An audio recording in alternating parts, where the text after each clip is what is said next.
Oke. Halo semuanya, apa kabar? Jadi balik lagi di video edukasi. Jadi kali ini kita akan bahas mengenai yang lagi rame belakangan, yaitu terkait short sale atau short selling gitu kan.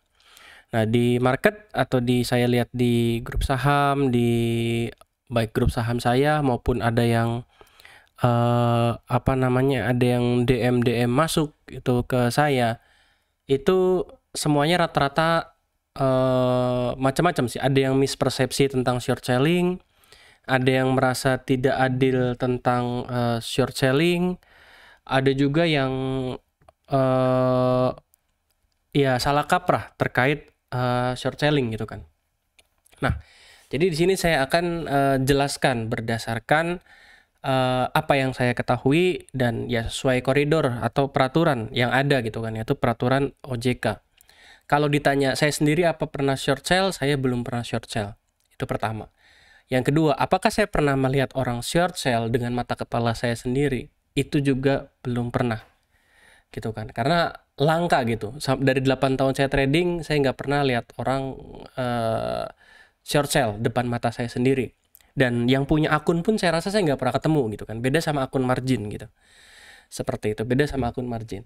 Nah, di sini saya akan jelasin berdasarkan ya tadi apa yang saya dengar dan apa yang ada di peraturan ya, dalam hal ini peraturan OJK gitu kan, terkait short sale gitu kan. Kalau Bapak Ibu di sini ada yang udah pernah short sale atau punya akun short, boleh komen aja nggak apa-apa gitu kan, dan koreksi kalau saya ada kesalahan gitu, seperti itu.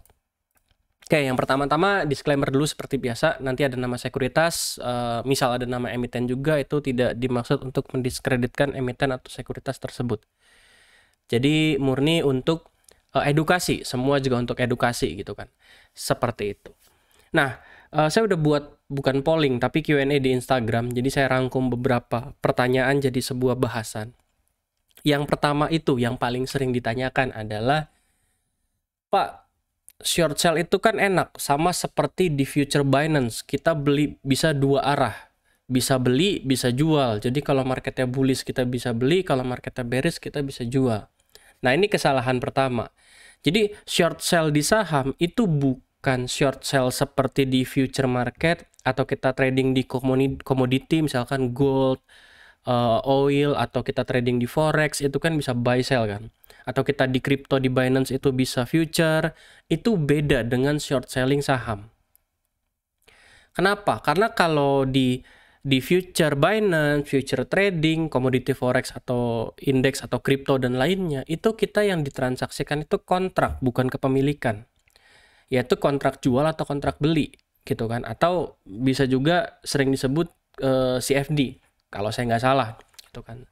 Seperti itu. Nah, jadi di saham itu beda. Di saham itu beda. Kalau di Binance, kita tanpa punya barangnya, itu kita bisa sell atau kita bisa short. Ya kan? Kalau kita masuk future Binance menu, tanpa kita punya BTC atau tanpa kita punya Ethereum, kita bisa pasang posisi short atau sell. Gitu kan? Sama kalau kita trading di forex atau kita trading di kita trading di komoditi, kita trading di future market gitu kan. Ya sama konsepnya. Kita bisa buy, kita bisa sell, tapi kita nggak punya barangnya. Kenapa ya? Karena yang kita perdagangkan hanya kontrak, kontrak jual, kontrak beli gitu kan. Nah, sementara saham, perbedaan utamanya adalah kalau short di saham, Bapak Ibu harus punya barangnya.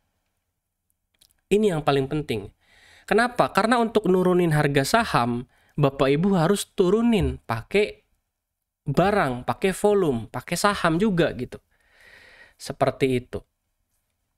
Nah, jadi kalau di forex crypto ya tadi itu nggak harus kita punya barangnya kita bisa nge-short, tapi kalau di saham itu kita harus punya barangnya, kita baru bisa nge-short. Gitu kan. Nah, maksudnya nge-short itu apa? Nah, ini dia. Ini berdasarkan POJK. POJK nomor 55, POJK 04 tahun 2020.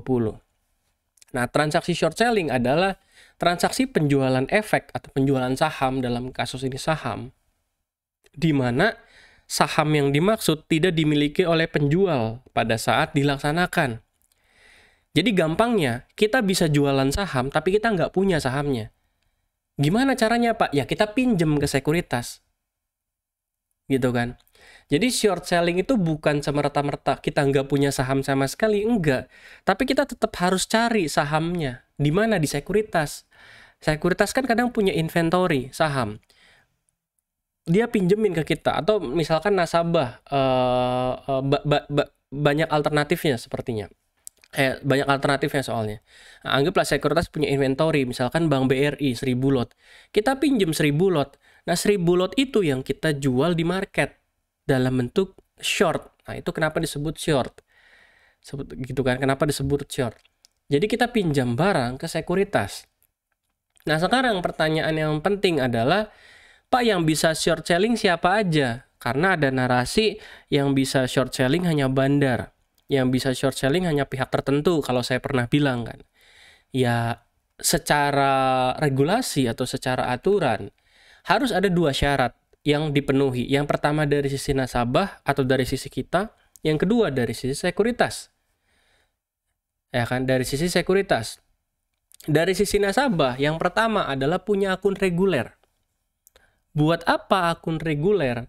Buat melihat riwayat transaksi nasabah itu bagus atau enggak. Gitu kan.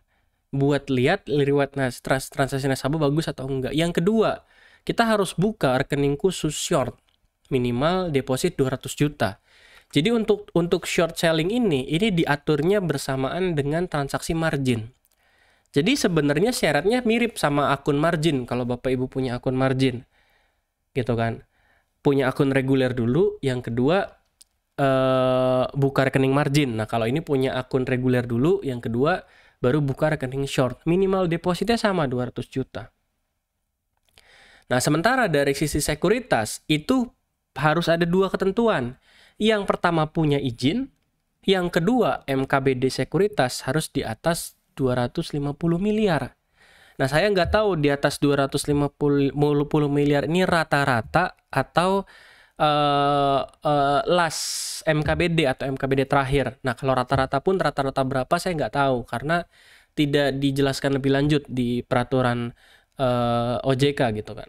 Seperti itu. Nah, yang riwayat transaksi nasabah bagus, kenapa saya garis merah? Karena saya mau bahas di sini. Nah, kenapa retail nggak diperbolehkan short sell, Pak? Sebenarnya bukan tidak diperbolehkan. Tetapi sekuritas itu melihat resiko. Melihat resiko. Gitu kan. Jadi sebenarnya secara aturan, short sell itu bisa buat siapa saja. Yang punya 200 juta, yang punya akun reguler dan riwayatnya bagus, yang sekuritasnya punya izin dan MKBD di atas 250 miliar. Semua boleh. Cuma dari sisi sekuritas kan mereka punya manajemen risiko. Gitu kan, mereka punya manajemen risiko. Mereka kasih limit orang besar pun, limit margin orang besar pun, mereka lihat-lihat transaksi nasabahnya bagus nggak. Kalau transaksi nasabahnya saham lapis 3 semua, loss terus, ini minta margin, ya bunuh diri namanya kan. Karena kalau di akun margin atau akun short, kalau di akun reguler ya, kalau di akun reguler Bapak Ibu rugi sendiri. Gitu kan. Tapi kalau Bapak Ibu buka akun margin atau buka akun short, terus Bapak Ibu rugi sampai ruginya minus dari modal, tentu itu tanggung jawab Bapak Ibu. Tapi selayaknya kita punya hutang atau orang punya hutang, emang Bapak Ibu punya hutang langsung dibayarkan enggak? Emang Bapak Ibu saldonya minus, Bapak Ibu akan dengan sadar bayar? Belum tentu. Nah, resiko-resiko itu yang dihindari sama sekuritas. Maka dari itu mereka lebih pilih-pilih siapa saja yang mungkin boleh short sell. Atau siapa aja kalau dalam kasusnya akun margin atau dikasih limit margin yang boleh dikasih limit margin lebih dari batas ketentuan normal. Karena masalah risiko. Riwayat transaksi nggak menjamin. Gitu kan. Tapi mungkin backgroundnya juga dicek sama sekuritasnya. Ini nasabahnya kerjaannya apa? Dan segala macam gitu kan. Seperti itu. Dan kalau short sell, jujur, saya sampai sekarang belum lihat orang yang punya akun short sell.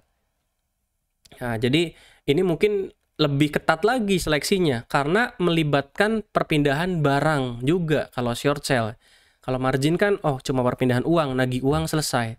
Kalau short sale kan ada perpindahan barang juga, mungkin kriterianya lebih selektif. Maka dari itu bagi publik melihatnya kalau kalau short sale itu nggak bisa buat retail. Seperti itu. Jadi ya udah tercap atau ada cap bahwa short sale bukan buat retail. Seperti itu. Karena karena kita harus ngerti juga dari sisi sekuritas resikonya. Kita mah enak risiko, minta.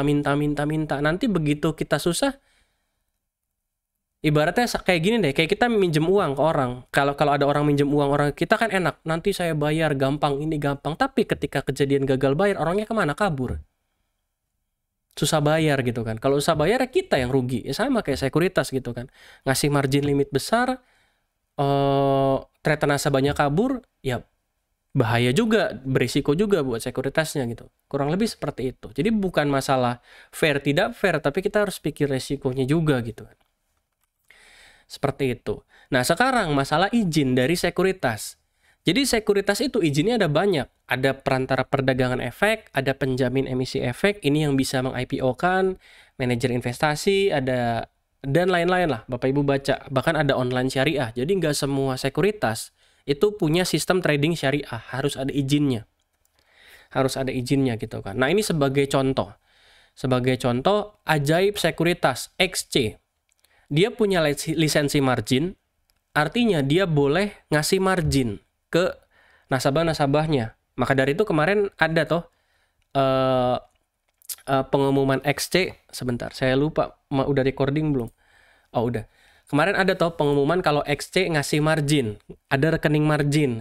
Ya karena baru terpenuhi lisensinya gitu kan. Online itu online trading, online AO. AO ini account opening. Jadi dia udah punya lisensi untuk opening account secara online. Lalu ada perantara perdagangan efek. Seperti itu. Jadi dari izin ini kita tahu bahwa XC atau Ajaib Sekuritas itu nggak bisa jadi penjamin emisi efek di IPO. Kenapa? Karena dia belum ada izinnya. Gitu kan. Nah, untuk short selling, ini saya masih konfirmasi ke beberapa pihak ya. Ke beberapa pihak. Apakah izin dari short selling ini disatukan dengan izin margin atau ada tambahan izinnya lagi? Karena peraturannya kan diatur bersamaan dengan transaksi margin. Jadi asumsi saya harusnya izinnya atau lisensinya itu sama. Tapi nanti saya konfirmasi lagi ke beberapa pihak, nanti saya tulis di kolom komentar, saya pin atau di deskripsi saya tulis. Kalau udah ada konfirmasi izinnya apa. Gitu kan. Cuma kita anggap dulu. Untuk short sale kita butuh margin lisensi. Berarti Ajaib memenuhi satu kriteria. Gitu kan. Ajaib memenuhi satu kriteria. Marginnya ada izin margin. Margin buat margin account atau short selling. Ini kita asumsi dulu ya, asumsi short selling syaratnya margin lisensinya. Nanti saya confirm. Yang kedua dari sisi MKBD. Nah ini contoh MKBD-nya FS atau Yuanta Sekuritas. MKBD-nya itu 84 miliar. Artinya apa? Artinya kalau Bapak Ibu punya Yuanta Sekuritas, harusnya Bapak Ibu nggak punya rekening margin karena dia tidak memenuhi syarat dan nggak bisa short selling di sini. Karena tidak memenuhi syarat gitu kan. Tapi Ajaib udah dapat lisensi margin, harusnya bisa. Harusnya bisa. Ajaib MKBD harusnya udah di atas 250 miliar. Gitu kan. Seperti itu. Nah, jadi selain dari sisi kita, nasabah, dari sisi sekuritasnya pun harus sesuai persyaratan. Gitu kan, harus sesuai persyaratan. Nah, pertanyaannya adalah sekuritasnya apa aja, Pak? Nah, cari sendiri, jangan males. Bapak Ibu tinggal buka website Bursa Efek Indonesia, nanti ada profil anggota bursa, tinggal dicari. Yang punya izin margin siapa aja, tinggal dilihat MKBD-nya rata-rata berapa. Selesai, segampang itu. Gitu kan. Seperti itu. Nah, keuntungan short selling apa? Keuntungan short selling apa? Nih, keuntungan short selling. Jadi, short selling itu gini. Jadi, misalkan Bapak Ibu pinjem dari sekuritas Ajaib, ini misalkan ya. Misalkan dari Sekuritas Ajaib Bapak Ibu pinjem 250 lot saham, sahamnya saya kasih nama saham, ini sebagai contoh aja ya, saham ABCD. Nah, saham ABCD 250 lot senilai 500 juta Bapak Ibu pinjem. Nah, Bapak Ibu itu pinjem saham, bukan pinjem dalam artian duitnya, bukan. Yang Bapak Ibu pinjem itu sahamnya 250 lot ini. Gitu kan? Lalu kita short, kita jual di bursa. Kita jual di market. Kita jual di market 250 lotnya, kita dapat duit 500 juta. Betul dong? Contoh, kita jual langsung 20.000, match semua. Kita dapat duit 500 juta. Gitu kan? Terus besok harga sahamnya turun, atau lusa atau seminggu ke depan harga sahamnya turun jadi 17.000. Ya kan? Nah, kita punya duit hasil penjualan di harga 20.000 senilai 500 juta. Sekarang harganya 17.000. Saya buyback 250 lot. Buybacknya cuma 425 juta. Selisihnya keuntungan kita. Inilah yang dinamakan short sell. Gitu kan? Selisihnya keuntungan kita. Ini yang dinamakan short sell. Nah, kalau sahamnya naik gimana, Pak? Ya, kalau sahamnya naik, kita nombok. Plus bunganya. Pasti ada bunganya ini. Karena kan ini pembiayaan masuknya. Pasti ada bunganya. Seperti itu. Jangka waktu periode short sellingnya berapa? Yang pertama, sesuai perjanjian. Perjanjiannya berapa lama? Perjanjiannya berapa lama? Atau hari yang sama? Atau berapa hari? Kita nggak tahu gitu kan. Itu tergantung perjanjian setiap sekuritas biasanya. Sama kayak sama kayak akun margin, ada maximum periodnya buat beberapa sekuritas gitu. Seperti itu. Yang kedua, sesuai kriteria atau ketentuan rasio pembiayaan atau margin rasio. Mungkin bagi Bapak Ibu yang punya rekening margin, itu lebih familiar sama pembahasan yang mau saya bahas ke belakang ini. Jadi buat teman-teman retail yang belum punya akun margin, jadi di akun margin itu ada namanya margin rasio. Nah, margin rasio ini adalah rasio nilai jaminan dibagi dengan market value saat itu.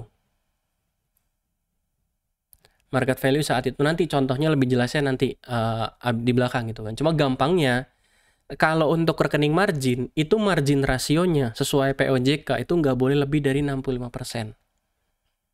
Walaupun di beberapa sekuritas itu margin rasionya ada toleransi, boleh sampai 70%, boleh sampai 75%, bahkan ada yang boleh sampai 79%. Jadi tergantung sekuritas masing-masing untuk pengimplementasiannya. Jadi OJK ngasih standar nggak boleh lebih dari 65 gitu kan. Seperti itu. Sementara untuk rekening short, itu nilai margin rasionya itu nggak boleh lebih dari 135, nggak boleh kurang dari 135%. Tujuannya apa sih nggak boleh kurang, nggak boleh lebih ini? Tujuannya cuma satu. Kalau kita rugi, kerugian kita nggak boleh lebih besar daripada modal atau jaminan yang kita punya. Kenapa? Supaya Bapak Ibu nggak nombok. Karena tadi masalah resiko, kalau Bapak Ibu nombok, Bapak Ibu belum tentu ada duit buat bayar. Dan sekuritas harus ngejar. Dan sekuritas nggak punya divisi debt collector gitu kan. Nggak tahu, mungkin punya ya. Cuma setahu saya sekuritas nggak punya divisi debt collector. Seperti itu. Jadi sekuritas manage resikonya di situ. Ada margin rasio istilahnya gitu kan. Nah, ini sekarang kita simulasi contoh. Tadi simulasi kita contoh enak, untung. Kita habis jual, sahamnya turun, kita buyback lagi di bawah, kita kembaliin sahamnya ke sekuritas. Kita untung 75 juta gitu kan.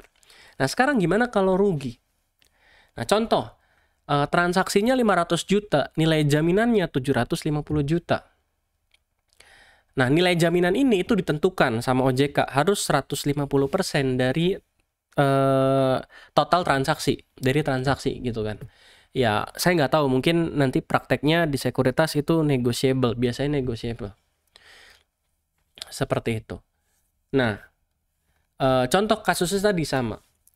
Harga 20.000 Jadi kita pinjam barang sekuritas, sahamnya sama, contoh ini saham ABCD. Saham ABCD kita pinjam 250 lot, kita dapat 500 juta. Kita dapat 500 juta. Nah, rasionya masih 150%, masih aman gitu kan. Terus ternyata harganya naik ke 22.000. 22.000 artinya kalau kita mau beli sebanyak 250 lot lagi buat ngembaliin barangnya si sekuritas yang kita pinjam, kita harus keluar 550 juta. Atau kita nombok 50 juta. Nah, ini rasionya masih 136%. Gitu kan. Masih 136%. Dari mana? Dari nilai jaminan dibagi sama market value. Dapat 136%. Terus harganya naik lagi ke 23.000. Gitu kan. Ke 23.000. Naik lagi ke 23.000. Volumenya sama. Kalau dengan asumsi harga 23.000, volume sama. Kita harus keluar 575.000. Kita harus keluar 575 juta. Artinya kita nombok 75 juta. Nah, ini margin rasionya udah 130. Ini harusnya udah nggak boleh sesuai ketentuan OJK. Tapi tadi saya bilang itu negotiable biasanya. Mungkin sekuritas ada yang berani ngasih sampai 120, 115, atau 125, itu beda-beda. Tujuannya supaya apa? Ya supaya nanti misalkan harganya turun jauh, misalkan harganya naik jauh, contoh anggaplah 25.000, equity kita nggak nol atau bahkan minus. Karena kalau equity kita minus ya tadi, kita harus nombok. Dan selayaknya kita orang berhutang, kita kadang kalau berhutang kan susah gitu kan. Seperti itu. Nah gitu kerugian dari kita short selling. Gitu kan, kita short selling kerugiannya ini. Dan jangan lupa, kita pasti ada bunga. Akun margin juga ada bunga. Akun short menurut saya juga pasti ada bunga. Karena buat apa sekuritas minjemin secara gratis saham? Ngapain gitu kan? Pasti dikasih bunga atau dibungain gitu. Seperti itu. Ada bunga, ada fee transaksi, ada lain-lain. Makanya margin rasionya biasanya gesernya agak jauh. Nah, ada statement kayak gini. Enaknya short selling, haki aja sampai ARB. Nanti ARB beli lagi. Pasti cuan. Gitu kan? Tunggu dulu gitu.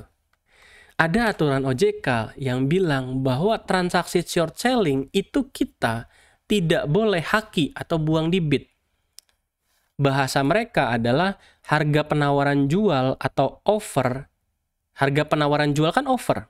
Kalau penawaran beli kan bid. Nah, ini offer yang dimasukkan ke dalam sistem perdagangan bursa efek harus di atas harga yang terjadi terakhir. Artinya harus di atas last price. Kalau last price-nya 20.500, berarti kita harus order jual 20.525. Gitu kan.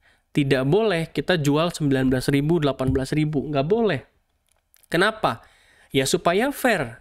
Kita nggak boleh buang di bid. Supaya sahamnya nggak panik gitu kan. Supaya tidak menimbulkan kepanikan pasar gitu. Seperti itu. Kecuali misalkan kita punya banyak akun, kita semi bandar gitu kan. Akun lainnya buat akun lainnya buat haki, yang ininya buat pasang over ya kita nggak tahu gitu kan. Itu beda cerita lagi. Seperti itu. Jurus-jurusnya banyak lah, silat-silatnya. Seperti itu. Jadi nggak boleh haki. Jadi nggak seenak itu untuk nge-short Bapak Ibu. Jadi Bapak Ibu bisa short selling pun itu nggak seenak itu. Nggak bayangannya, enak kita tinggal haki dibawa beli lagi. Tidak seperti itu. Tidak semudah itu. Sama satu lagi. Ini lucu tadi pagi. Tadi pagi itu saham Halo kan tiba-tiba dari hampir, gak tahu arah atau enggak ya, tapi dari naik tiba-tiba hampir ARB, bahkan ARB gitu kan. Terus ada yang komen, Halo short selling langsung ARB. Nah ini bagi saya lucu. Kenapa lucu? Halo itu sering ARB itu udah dari kemarin-kemarin, tiba-tiba ARB dan naik tiba-tiba ARB karena style sahamnya seperti itu belakangan gitu kan. Kenapa baru dibilang sekarang short selling? Apa karena sekarang short selling diaktifin lagi gitu kan? Jadi dari takutmologi itu muncul cocokmologi gitu. Pokoknya semua saham yang ARB tiba-tiba disebut aja short selling. Padahal short selling kan nggak bisa langsung haki gitu kan. Short selling nggak bisa langsung haki. Dan sama halnya kayak saham margin, short selling pun itu ada listnya. Jadi nggak bisa semua saham di short sell. Nggak bisa semua saham baru IPO di short sell, itu nggak bisa. Seperti itu. Itu nggak bisa. Gimana kita tahu satu saham itu lagi di short sell? Tidak bisa. Kita nggak bisa tahu. Karena kan barangnya ada. Dijualan. Ya di broker summary mungkin kesannya kayak distribusi gitu kan. Seperti itu. Jadi ya kontrol lah apa yang bisa kita kontrol. Dalam hal ini risiko kita. Ya kita trading biasa aja. Nggak usah takut sama short selling. Zaman sebelum pandemi nggak ada yang peduli sama short selling. Bahkan saya nggak pernah lihat orang short selling gitu kan. Jadi ya mungkin karena nggak paham jadi takut kan. Nah sekarang dikasih paham, semoga teman-teman paniknya sedikit berkurang gitu kan. Paniknya sedikit berkurang, ketidakpahamannya sedikit berkurang, ya ngambil keputusannya lebih rasional lagi nanti di pasar gitu kan. Nah itulah penjelasan short selling secara resmi yang berdasarkan peraturan OJK. Tapi kalau short selling gak resmi, ya ada lagi, lain lagi gitu kan. Kayak kita pinjem saham ke teman kita, nanti kita balikin 1 bulan, kita buat jualan, terus kita nge-short, ya itu kan sama aja short selling. Cuma bedanya kita itu short selling tidak resmi, karena minjem ke teman gitu kan. Nah jadi, tapi kita nggak usah pusing lah sama short selling gak resmi. Intinya short selling itu nggak terlalu penting. Itu sih buat saya nggak terlalu penting. Jadi nggak usah overthinking, nggak usah pusing, nggak usah takut, dikit-dikit takut short selling bandar enggak. Bandar pun nge-short sell itu pikir-pikir. Kenapa? Karena kalau digebuk sama pemain gede lainnya, mereka habis boncos. Gitu kan. Seperti itu. Gitu Bapak Ibu. Jadi ya itulah, nggak usah terlalu pusing sama short selling ini, nggak usah terlalu diambil pusing, nggak usah terlalu diambil takut. Ya kita trading kayak biasa aja, santai. Mau ada short selling atau enggak, yang pasti kita harus pakai stop loss kan, selesai gitu kan. Kayak gitu Bapak Ibu. Dan bukan berarti saham yang di short sell begitu dia buyback harganya harus naik, enggak. Kan dia buyback serendah mungkin, ya udah yang naikin harga siapa terserah, bodo amat. Dia buyback, dia barangnya kembaliin ke sekuritas, beres. Dia nggak peduli harganya nanti naik lagi atau enggak gitu kan. Seperti itu. Jadi nggak usah terlalu pusing sama yang namanya short sell. Gitu Bapak Ibu. Gitu ya. Semoga bermanfaat. Ya sampai kita ketemu di video selanjutnya mungkin ya. Selamat siang semuanya. Terima kasih.